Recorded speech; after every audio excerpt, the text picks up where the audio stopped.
All right, welcome back to Breakfast Daily on City TV. Remember, you can send us a message on anything we're discussing during the show. Just send it to WhatsApp number 0550-585832 or hashtag Breakfast Daily on social media. Now, we're getting into our health discussion for today, and it's all about epilepsy. Now, for those of you who may not be familiar with what epilepsy is, this is the show for you to watch. So let's say a very good morning to Dr. Tina Chawe-Feli, who's a neurologist at the 37 Military Hospital. She's also the vice president of the Ghana Epilepsy Society. She's joined by Ernest Atta-Asen, who is a communications director with Chame Foundation of Hope, and he's also an activist. And Ephraim Aite, who is a co-founder of Revive Strong Initiative. So good morning, good morning, good morning. Good morning. Yeah, on the show. All right, Doc, let's start with you for some education and some background to this, okay? When we talk about seizures, what exactly is a seizure? So in technical terms, a seizure is an abnormal burst of electrical activity, and the way the brain communicates, the nerve cells communicate, is through electrical impulses between the cells. So a seizure is an abnormal burst of suddenly a lot of nerve cells at the same time, and that results in a abnormality. It can be an abnormality of consciousness, an abnormal movement that is uncontrolled, and it's usually short. Okay. There are many conditions that can cause a seizure. Not all of them will be qualified as epilepsy. Okay. So epilepsy is a condition we diagnose in a person who has a tendency to having recurrent seizures. I see. That makes it epilepsy. Okay, so recurrent seizures means epilepsy, but seizures can occur whether or not someone is epileptic. Exactly. Okay. For a variety of reasons. For a variety of reasons. Okay, great. So let's talk about some of the reasons that people might have a seizure, aside being epileptic, so that people get a sense of the difference. So something that is quite common in our population, diabetes, for example. Someone can have a seizure when their sugar levels are very high, or the opposite, when the sugar levels are extremely low. Okay. And that can cause the abnormality in the brain that causes the seizure. So if you're hyperglycemic or hypoglycemic, exactly, you could have a seizure. You can have a seizure. Okay. You can have a seizure if you have alcohol misuse problems and you haven't drunk for a while. That can lead you to have a seizure as well. You can have a seizure if some of the chemicals that you're supposed to have in your body, such as potassium, sodium, are lower than normal or sometimes higher than normal. That can also trigger a seizure. Okay, so there are many conditions. That a huge number. That. We can't cover them all. Okay, great. But people should be mindful that if they are recurrent, there's a likelihood that epilepsy is the cause. Can I please state, if you have a seizure, even if you've recovered quickly and you're back to your normal state, please seek medical attention for a variety of reasons. The first one is it can be caused by something that is potentially life-threatening. So you want someone to identify it, and if it has a thing that you can do about that reason, it is treated. The second reason is so that if you have had it more than once, you are put on the appropriate medications to reduce the likelihood of the recurrence. It's the recurring seizures that are potentially dangerous, that can lead to brain damage, that can lead ultimately to death, other forms of traumatism, and therefore you want not to have a seizure. And that's why it's important to seek medical attention. Okay, now let's deal with this, because we know in our parts of the world there are other forces that ascribe to the causes of epilepsy. So, a lot of people will say there are spiritual reasons behind this. And I'm sure in your line of work, you may have encountered people who... I've heard it on a daily basis. You've heard it on a daily basis. So what do you say to someone who thinks there's more to their seizures than science, than a medical diagnosis, that there are unseen forces causing their epileptic seizures? So I think it's difficult to disabuse someone's mind of whatever preconceived idea that they have. But what we try to do on a daily basis is explain the structural, biological basis for seizures. And the thing is, we very artificially divide what is the brain, what is the mind, and what is the soul. The brain produces everything that makes us who we are, our emotions, our abilities to interact with, our environment, and our spiritual self. So yes, you can call it spiritual, but the essence is it still came from the brain, and it still can be treated. You can attribute it, and again, we all have our different belief systems. You can attribute it to absolutely anything you want.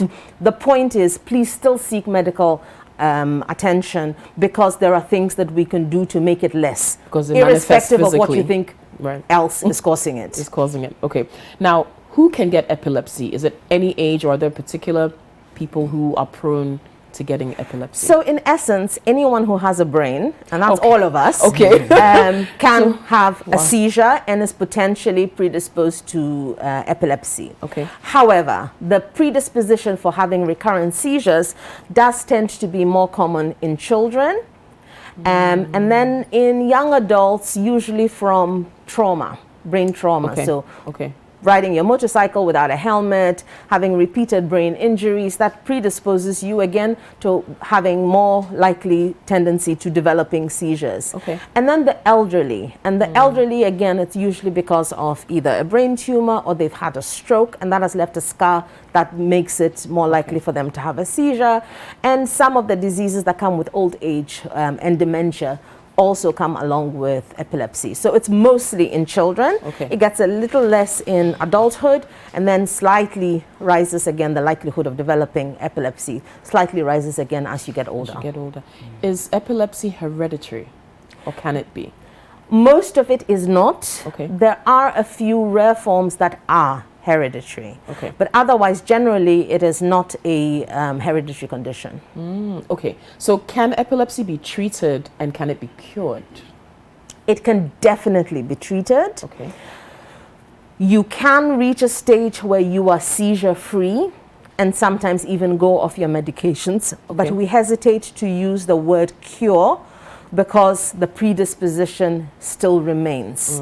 But the majority of people who seek medical attention, who are put on appropriate medications, achieve seizure freedom. And after a few years of seizure freedom on medication, the medications can be slowly withdrawn, and then the person remains seizure free. And we call that not a cure. Everyone wants a cure, but we're realistic. We call that not a cure, but that the epilepsy is resolved. Okay. Oh, nice word. Resolved. Yes. Okay. Now, what does one do in case you're around somebody who has a seizure, an epileptic seizure? What can you do in that emergency situation just to help save that person's life? First thing, don't panic. Okay. When you see someone who's having a seizure, the kind of seizure we all can recognize, it is a frightening experience. It's very dramatic. Don't panic. Okay. The first thing you need to do is make sure that around the person there are no objects they can hurt, especially their head or just any other body part themselves off. So for example, if they're near a table, you move them gently away from the table so they don't hit themselves on the table. Whilst they're having the seizure, you don't restrain them because you can break their limbs if you do that. Okay, so some people, you know, they try to physically restrain. Do not restrain the person. Just clear the area they're in. Okay. Okay. People also think that when you are having a seizure, you can swallow your tongue. Yes. You can't swallow your tongue. It's attached to the bottom of your mouth. It won't go anywhere. So that's a misconception. It's a misconception. The idea, though, is you're supposed to eliminate obstruction or any blockage to the airway. So it's all about gently lifting the head so that the airway is All right. You turn the person onto their side, again, gently. During the seizure, try not to touch them because everything you do will be in vain because they will be moving abnormally. When the movements have stopped, they may still not be conscious. You turn them gently onto their side, extend the neck so that it's not, they're not choking. Yeah, and then if they do vomit, and they sometimes do vomit during a seizure, so that they don't choke on their vomit. That is what is really dangerous. All right. But no force, nothing. Another important thing, time what is happening. Most seizures will stop on their own within 5 minutes. The recovery of consciousness and full awakeness sometimes takes a little bit longer than that, but the major dramatic part should end in about 5 minutes. If it is not ending in 5 minutes, don't wait for anything, call for medical assistance. So call for an ambulance or somehow pick the person up, put them in a vehicle, get them straight to the nearest emergency service.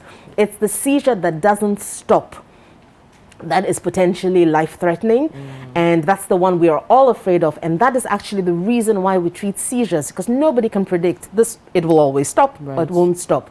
So it's that dangerous seizure that means we need to take our medications so that we don't put ourselves in that position. All right. One more question before I come to Ernest. sometimes people say you should put a spoon in the person's mouth. Is that advisable? No. So that's what I was saying about the tongue. So it's supposed to stop the person from swallowing their tongue or breaking their teeth, because sometimes there's clenching of the jaw. Do not put anything anywhere near the mouth. Okay. Just leave it alone. Okay. You can break their teeth on a spoon, which is more trauma to them. And whilst you're putting it in, you can have your fingers bitten. So please stay away from the mouth. Just make sure their breathing is not blocked, and then that's it. You don't have to do anything else. Okay, great. All right, let's come to you, Ernest, about fighting for the cause of people who are living with epilepsy. Now, when it comes to educating the public about the condition, how have you been able to do that through your advocacy? Yeah. Today being a day of purple is a very important day for every individual, especially us as a foundation, Chambe Foundation. And then this is the day we take the opportunity to educate the masses on the misconception that doctor have said, a lot of them, that this is not a moment of fear, or should completely associate it to taboos, spiritual beliefs, and all these things. But this is a time that, well, since we are all liable in our lifetime to have this condition, we have to know how to embrace and then relate to people living with this. And so we as a foundation, we use this day as an opportunity to educate individuals in all means possible that we have, to enlighten them on this subject. What's the major thing you want to tell the general public to bring awareness about epilepsy? What people should know? People should know that this is not a subject of fear. You know, fear is lack of knowledge, and knowledge is power. And so if they can learn to understand what the patient or the individual is going through, and then they will know how to go about this, that you shouldn't be in fear, don't put your hand in the mouth, and all the things they can possibly do to help the individual. Okay. Is it expensive to treat epilepsy, or is there any kind of any subsidies or things to help people who need help with treatment costs? The treatment is a bit expensive, and then this is one of the reasons why we advocate for government and individual stakeholders to help make this medication accessible, because when the patient receive early attention, medical attention, then it can help them in their to resolve this kind of condition they are facing. Okay. Yeah. All right. Now, Ephraim, in this technological age, I'm sure you'd like to employ a lot more, should we say, digital systems to help with the treatment of epilepsy and awareness and all of that. So what are some of the technologies we have already in place that help people who are living with epilepsy? Okay, thank you for this question. So specifically on the African continent, I haven't seen many, right? But I think the last 2 weeks I saw somebody came up with an app to help people with epilepsy, but he was just at the initial stage. He hasn't rolled it out. I think he's at the concept level. But if I want to talk from a global perspective, so they have these mobile apps that have been designated for people living with epilepsy, but they are restricted to the regions, which are seen. If somebody is in the US, he can get access to the app, but if he's in Africa, he can't get access. Now, when you're talking about technology, it's not necessarily like devices or smartphones, because if I remember from my class of economics, technology was defined as society's best way to solve a problem, right? So we have simple things like armrest that I've seen, in which it is rating seizure alerts, in the sense that if somebody is in public and the person is convulsing, then when they see the wrist together with the ICU contact, they'll be able to know that this person is having an epilepsy. And also, another thing that I've seen was a web platform that serves as a reminder for patients to take their medication. So what it does is that the patient goes and puts in his telephone details, and what you receive on a daily basis is a reminder, just a text. That's good. That's helpful. Right? That's helpful. For someone who's forgetful. Yeah, exactly. So now, basically, these are the systems that are in place. Okay. So with Revive Strong, tell us a bit more about what your organization does or is doing to help people with epilepsy. So Revive Strong has been on different initiatives, but in the area of epilepsy, what we are trying to do right now is to, first of all, provide a virtual support platform. Okay. What I mean by that is, so what actually happens is that patients are supposed to have support group where they can, gather and discuss the issues that they are facing, especially for those who are new to the condition. But this system is still in place, but what deters some of them from going to such meetings is they're a bit shy to show, because they don't want. I don't want the to stigma in the society. People, yes, I don't want to use the word stigma because it's strong. It's the truth, isn't it? Yes. In our society. Yes, and also looking at the restrictions on gatherings now due to COVID and all those things, and even finding the time, because we know that Accra is a busy city. So with all those things, we thought that it was good to have a support platform. Okay. Now, somebody will say, why not Facebook or why not a WhatsApp group, right? So the idea here is to eliminate any form of way where somebody could be easily identified, in a sense that if you go on Facebook, you have the person's Facebook profile. If you're on WhatsApp, you see the person's number. So all they have to do is to, register on the platform, having a username and a password. And you see that on every topic that they may post or any question that they may ask, is only their username. So if their username is, for example, Black 101, is Black 001, it won't show a frame, it will show NS, it will show. So they can maintain some anonymity and still get the help that they need, or at least immediate answers to questions and things like that. So this platform is actually patient driven, in the sense that it's patient to patient interaction.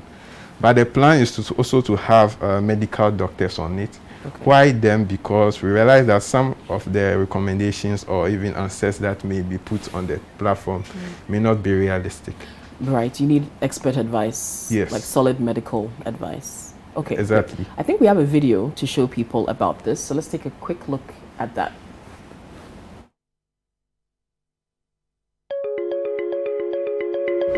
Joshua is a 20-year-old young man who lives in a popular suburb in Accra. 2 to 4 years ago, he had suffered from a prolonged illness that totally drained him. After his illness, he experienced numerous seizures. He had been put on medication based on the prescriptions of his neurologist. As a result of his new state, Joshua often feels lonely and withdraws himself from social activities.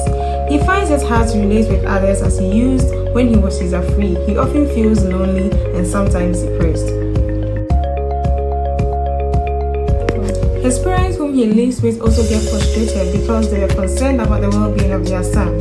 They wish they had a platform where they, together with their son, could participate in discussions in the area of epilepsy.